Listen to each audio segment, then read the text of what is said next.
Hi everyone, my name is Amelia and this is the first time I'm doing a vlog. I want to document and share my experience of this first pregnancy, but a full disclaimer that I'm not giving any medical or professional advice. These are just based on my own research, speaking with my doctor, friends and family, and what I've been going through. So always consult with your own doctor before you start anything or avoid eating anything or avoid anything. And also, if you hear like a metal clicking sound, it's just my little puppy playing with her toy. Okay, so this video might be a bit long because I am 9 weeks pregnant and there are just a lot of things I kind of want to cover. So today is basically an introduction to who I am and what I didn't know, and also how the pregnancy has been going. I've got a little notebook here to kind of go through all the points because I don't really want to miss out on anything. Okay, so firstly, my name is Amelia and I am a Malaysian Chinese. I'm currently living in Hong Kong. I'm 9 weeks and 4 days to be exact. So I've just entered the 3rd month of my pregnancy and it's the last month of the first trimester. I've kind of been following I've been mainly following the Chinese restrictions on what to eat and what to not eat, or what to eat cautiously. And so, well, I'll kind of go through it along the way, but I want to start by kind of sharing what I didn't know.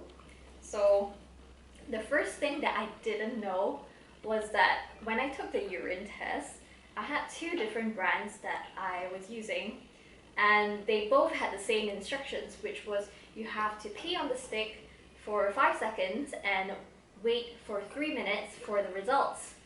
But I didn't have to wait 3 minutes. The results for both tests were immediate. Like immediately there were, the positive pregnant result. And I just kind of felt a bit overwhelmed because I thought that I would have 3 minutes to soak in the result, but no, it was immediate. So I kind of feel like the packaging should say, or the instructions should say, results could be immediate and up to 3 minutes for a valid reading or something. So that kind of shook me because I wasn't mentally prepared for an immediate result. Nonetheless, we're very happy that we're pregnant. And so the second thing was, I didn't really think that being newly pregnant was such a big deal. I was like, alright, so it's a tiny little cell developing into many cells, no big deal. Just gonna chill for a while before I go see a doctor, like a gynae or OBGYN.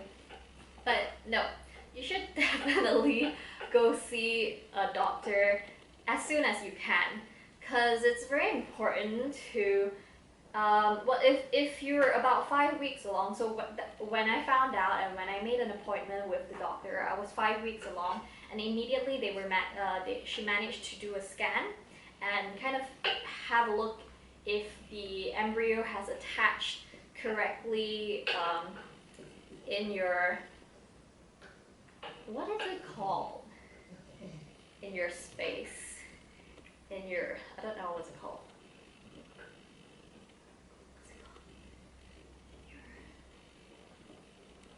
Uterus. Okay, so you should definitely go check as soon as you can. I was 5 weeks along, and immediately my doctor could do a scan to check if the embryo has attached to the uterus correctly. She could even tell which side of your ovary the egg was ovulated from. It was quite interesting and really cool. And most importantly, you need to see a gynae or OBGYN to get your prenatal supplements, because what I also didn't know was that the first trimester is the most critical time. I don't know why, I just always thought that, when you see people having a baby bump, that is when it's really oh, okay, be careful. But no, it's actually the first trimester. My camera just died, so I don't really remember where I stopped, but I think it's go see your doctor as soon as possible and get your prenatal supplement and check that everything's okay with how the embryo latched onto the uterus. Okay, so next thing that I didn't know, actually yes. So first trimester is the most critical apparently, and I didn't know this because this is when the embryo is forming into like a baby fetus, and it's doing a lot of developing. It's developing new organs, forming like little fingers and stuff like that. So this is the time where you want to be really careful with what you eat, what you use, to kind of not only prevent, so a lot of people say you can't eat stuff like sashimi or raw fish, raw beef, to prevent poisoning. And apart from poisoning, you also want to prevent the cell kind of possibly developing into any complications or deformities. So the first trimester is very crucial. Don't do anything you shouldn't do. You can carry on with your daily life as you would, but I'm not carrying on with my daily life as I would because I've been experiencing a lot of nausea, a lot of fatigue, and just like moody, like a lack of energy and a lack of uplift of good mood.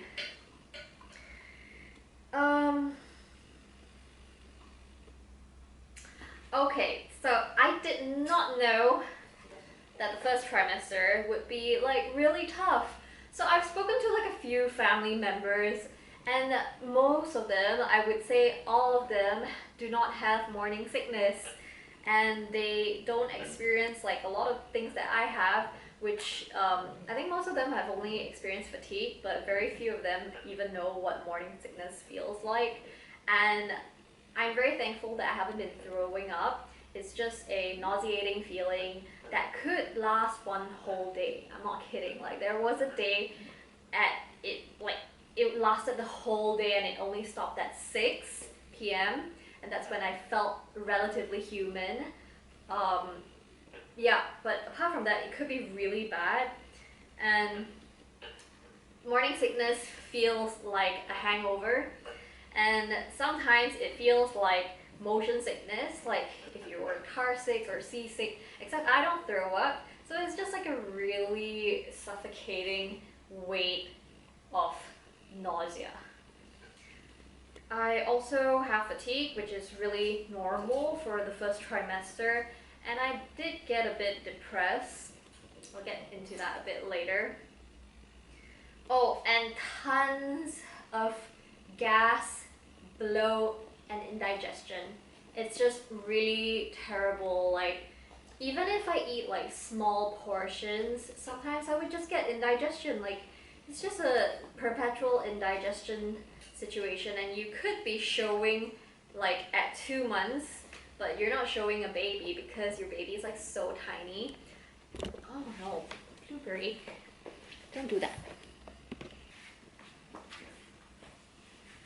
You could actually be showing a little baby belly at 2 months, which I kind of was, but it really isn't a baby belly, it's just bloating. It's just like tons and tons of bloating. So apparently the second trimester is the honeymoon period, and I am looking forward to that. And okay, so I didn't know there's something called a gestational aging period. So basically the like age of your baby is counted from the day of the first day of your last period.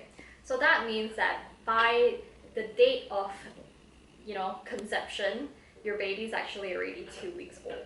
So when I was 5 weeks old, I thought I was like 3 weeks old, but actually because of the gestational period, you just add 2 weeks to whatever you think you are. But it's quite easy. I mean, like I have regular menstrual cycles, so it was quite easy for me, and you just kind of key into apps and they'll do a calculation for like your expected date and how far along you are. So those are pretty easy to get around with like technology now.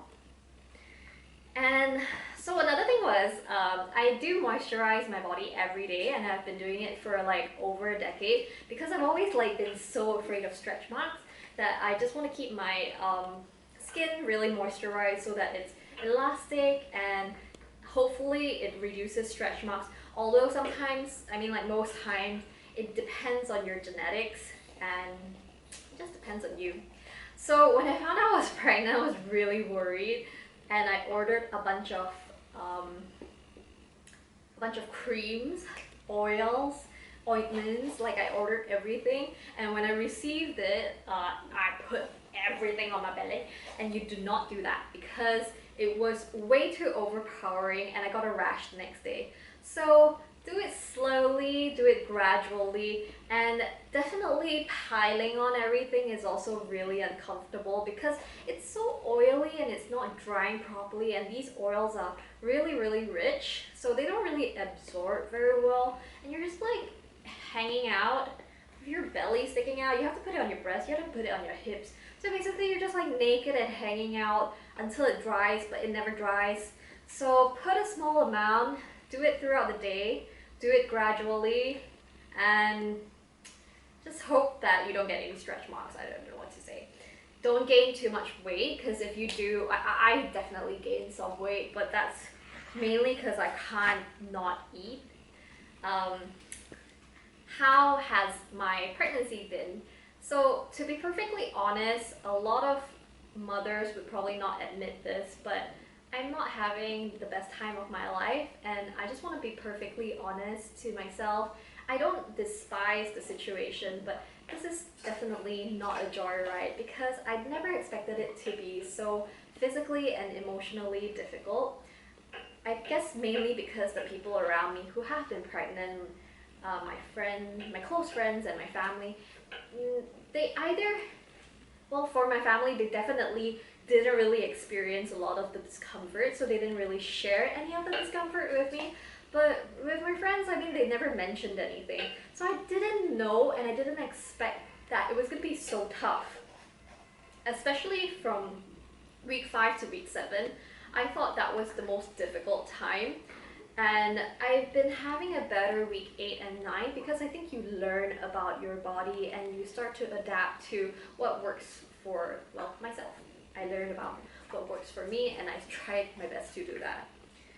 So how it's been, the first few things I did when I found out I was pregnant was to kind of look through my skincare, my shampoos, my body wash, my makeup, and kind of go through different like all the products to see what has ingredients that are not pregnancy friendly. I mainly use this website called 15-Minute Beauty. That's 15minutebeauty.com, and it was quite easy to look up like the products and whether or not they are pregnancy friendly, and if they weren't, then I would switch it out. So I've been following, I have this app on my phone, and I sometimes would just Google.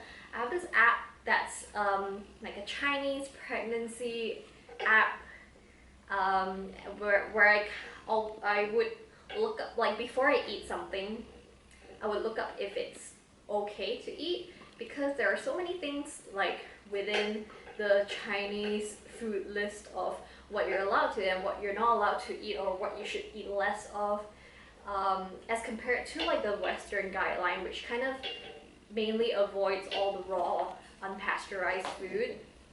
So the Chinese list has lots of random things. Just to name a few would be like cinnamon, almond, apricot, barley, and like ginseng. So some Chinese would even think that, or like some Asians would think that, oh, you should definitely take ginseng to nurture your body. But no, like apparently ginseng is a really not recommended item because it promotes too much blood circulation, and it could disrupt your qi, or like your natural qi and your baby's natural qi, something like that. So it's not recommended. Okay, so, and prior to being, hello, she wants to say hi. Hello. Okay, back down. Prior to being pregnant, my body wasn't really having like a very good digestive system. So there were already a lot of things that would cause me bloat. I'm still avoiding all these things, and they are mostly fruits. So apples, citrus like orange, lemon, bananas, mangoes, basically a lot of fruits, grapes, and yeah, I can't imagine, like, so I'm having really bad like bloat and indigestion now. If I ate those things, I really can't imagine like how it's gonna turn out. So I have put on weight. I don't know how much. My camera keeps dying, so then I have to charge it and then record, so you'll kind of see different lighting throughout the whole video. So sorry about that. Anyways, so the next point is I have put on weight. I don't know how much because I don't have a weighing scale at home and they don't weigh me at the doctor's. It's the least of my worries, although you shouldn't put on too much weight throughout your pregnancy, but it is the least of my worries because first of all, I do get hungry a lot easier. Last time I would be able to kind of like have a late breakfast or, you know, skip breakfast entirely because usually my lunch would be, my dinners would be really heavy. But now, like, I would wake up in the morning starving. Like, I would feel so hungry. Even if I haven't had enough sleep, like, I would wake up, make myself a sandwich, and then go back to sleep because, like, I'm just so hungry. It's not good to starve yourself if you're pregnant. So, I mean, it's not good to starve yourself, period, but definitely don't starve yourself when you're pregnant. And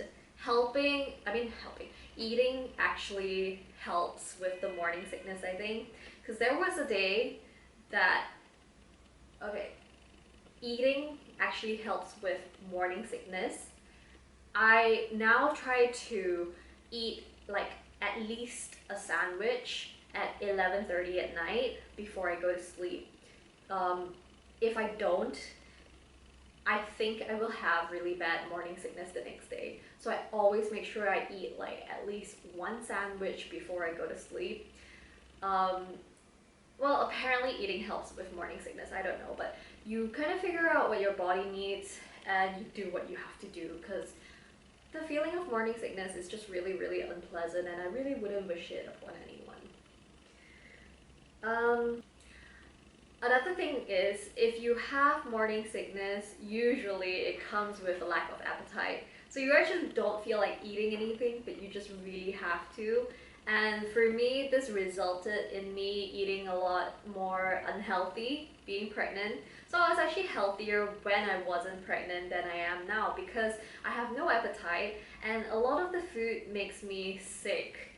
Like I feel disgusted, there's a lot of like food aversions and like there are so many things I don't want to eat, and some of them I could imagine and know that I am not gonna like that, and for some of them I wouldn't know until I start like eating it. Then it's like okay, no, we can't eat this.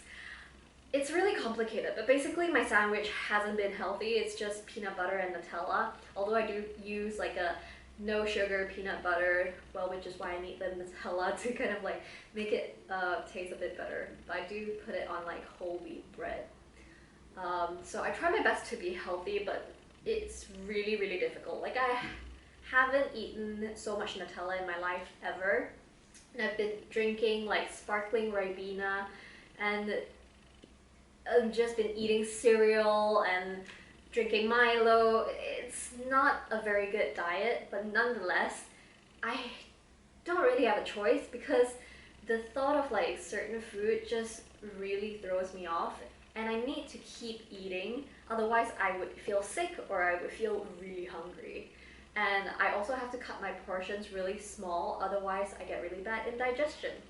So really, it hasn't been like so fun and you need to figure out what works for you.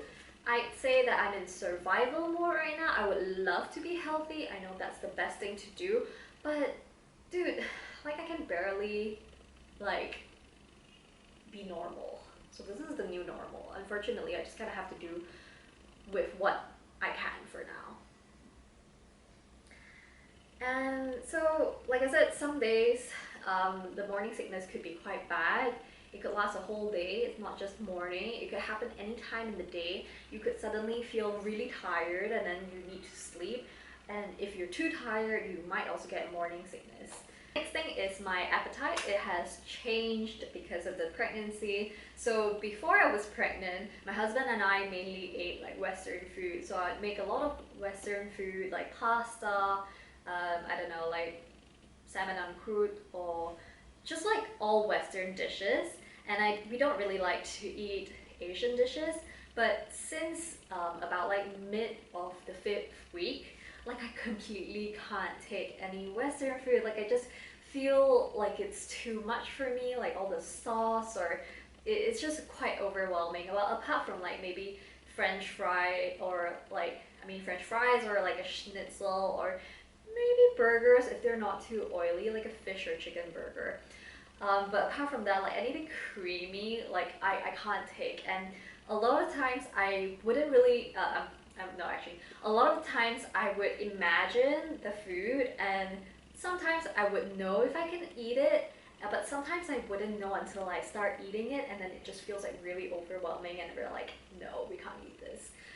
Basically, what I really can't eat is curry. So it doesn't matter if it's Indian curry, Thai curry, or Japanese curry, I cannot eat curry. It gives me really bad indigestion, really bad bloating, and actually a lot of the spices used in curry is on the Chinese do not eat or not recommended to eat list. So no curry for me, and also can't really take most Western food.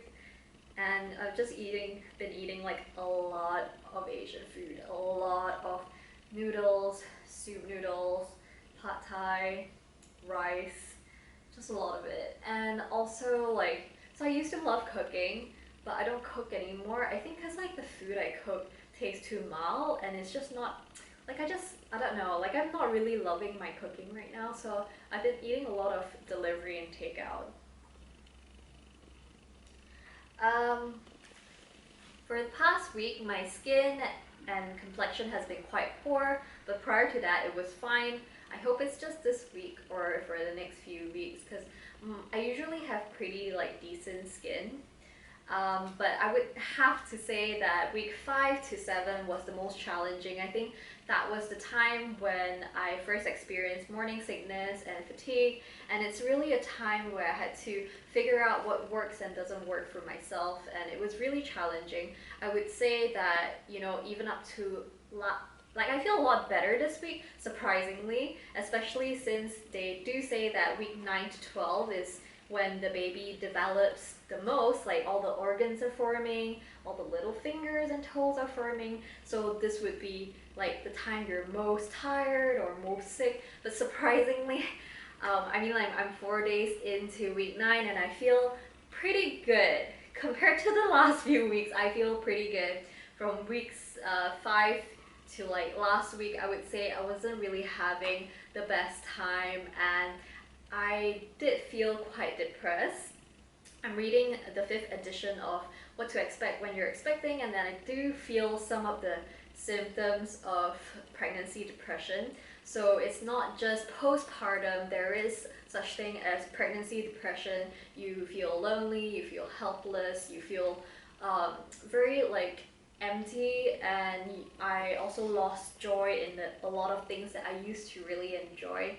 A lack of excitement. So I was experiencing a lot of those things, and I cried a few times because it just felt way too overwhelming. And I think it's important to have a supportive partner, and if not, you know, friends and family, speak to someone. It helps. Go out, take a walk, and have lunch with some friends or with your family. Just go out, get busy, I guess.